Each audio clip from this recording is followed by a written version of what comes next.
TTRPGs are famous for letting you do whatever you want.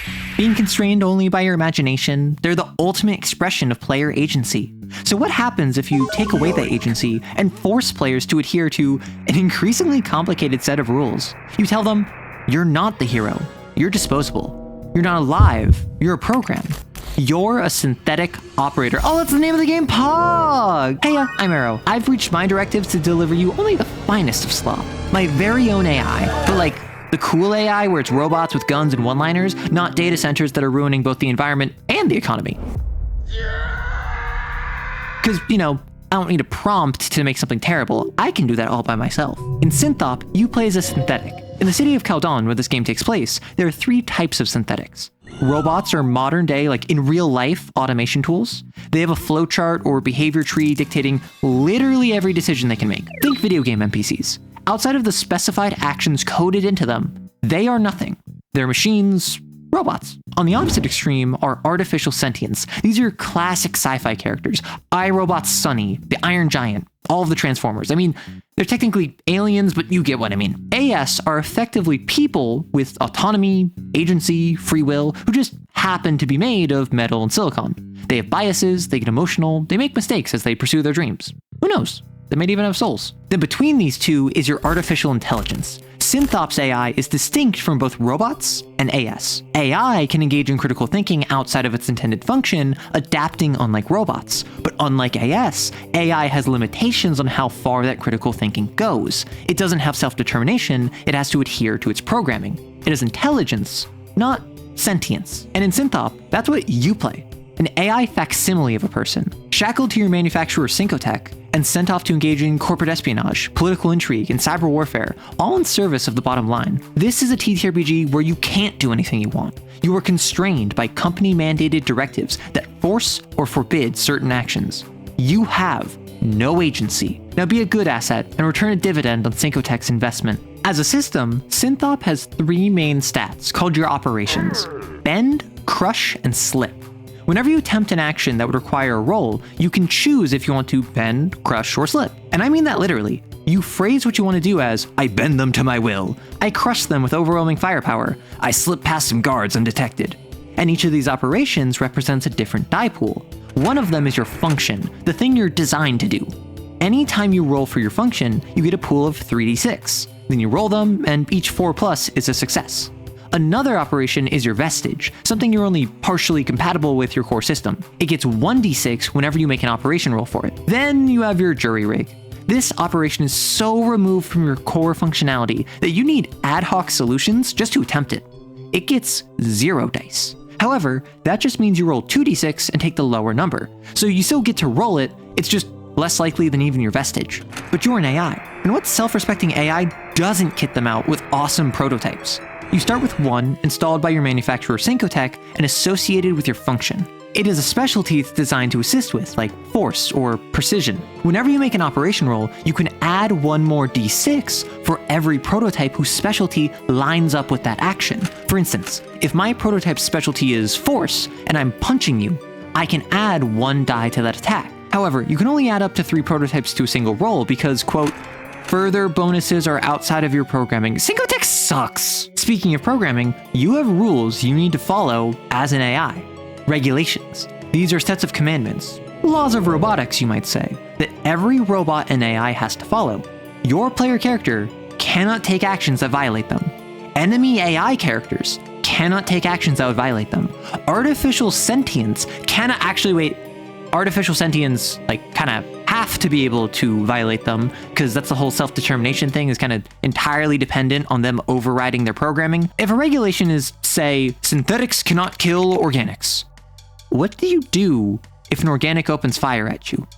That's the core of this system. What will you do as a player when confronted with circumstances where the obvious or convenient solution just is off the table? You're an artificial intelligence, not an artificial sentience. You don't get to just power through your programming. All you are is your programming.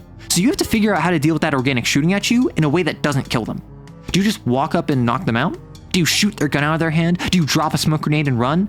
Maybe you just talk them down. The regulations in your game are decided by you. As a group, the first thing you collectively do before even making characters is write up 2 to 5 regulations, usually 3. So this means your regulations are gonna come up, and they're gonna suck when they do. But it gets worse. Or if you're watching this video, better?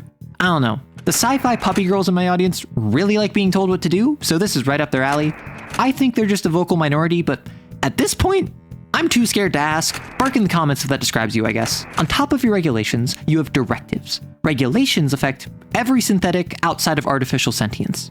Directives are specific to you.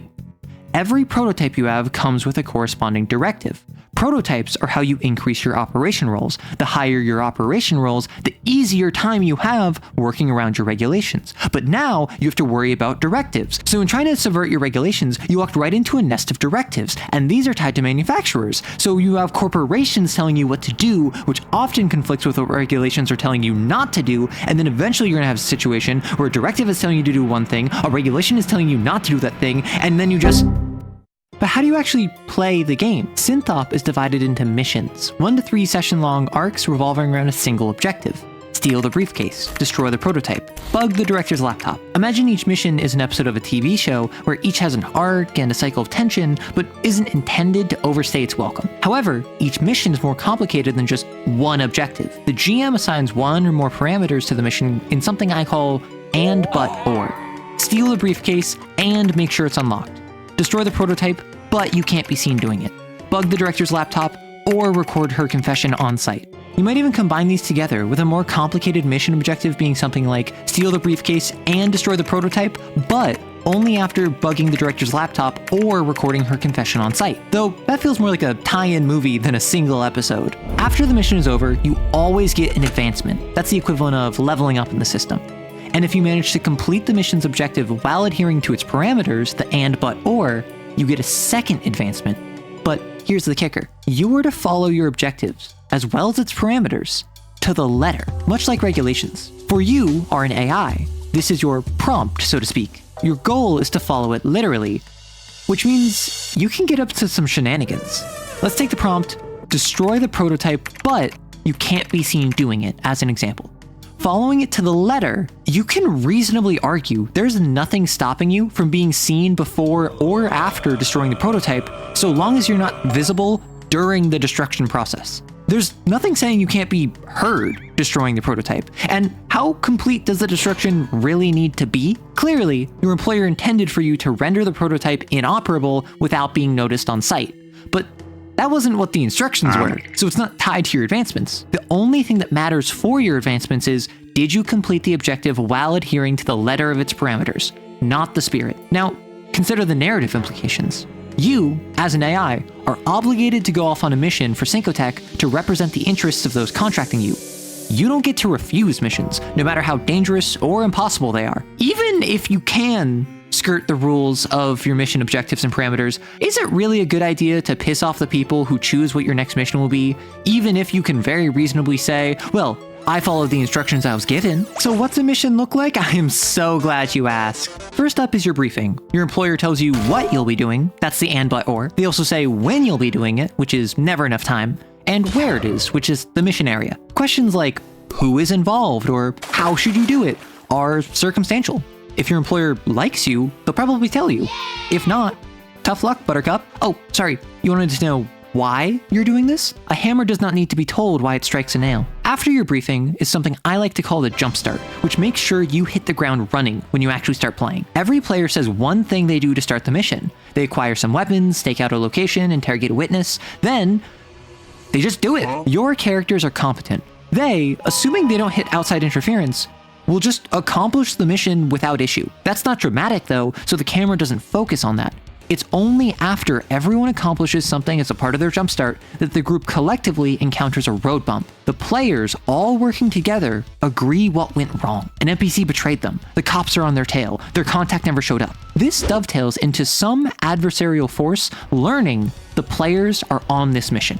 This force might be the target they're going after, the feds, a third party. But for whatever reason, this adversarial force is trying to interfere with the mission. That's when the camera zooms in and we follow the players. They've already made some progress. They hit a road bump, and now they've caught some attention they'd rather avoid. All right, players, what do? In case you couldn't tell, you do have agency in the system, it's just not the endless options of most other systems. It forces you into a very niche but tangible series of choices. How do I overcome my regulation? Do I take on more directives? Do I prioritize my advancement or my relationship with my employer? Then, multiply that train of thought by however many players you have, and I think you're starting to get the idea of what this system is really about. I want this video to be short, so I'll cut it off there. If you want to hear more about it, like how I made a combat system work where everyone takes actions at the same time, let me know. I already did a full summary of the book over on stream and answered a ton of questions, but I'm down to talk more about it if you want to hear it. And if you want to check out Synthop, there will be a link in the pinned comment to my itch page where you can pick it up for free. Despite being about AI, no AI was used in the creation of this product, and also it has no art. I haven't had a chance to playtest it. This is not some big third-party release. I just thought it would be fun to make. It also gives you context for my setting, if you care about that sort of thing. Thank you so much for watching. If you want to support the channel, consider joining Patreon, and have fun!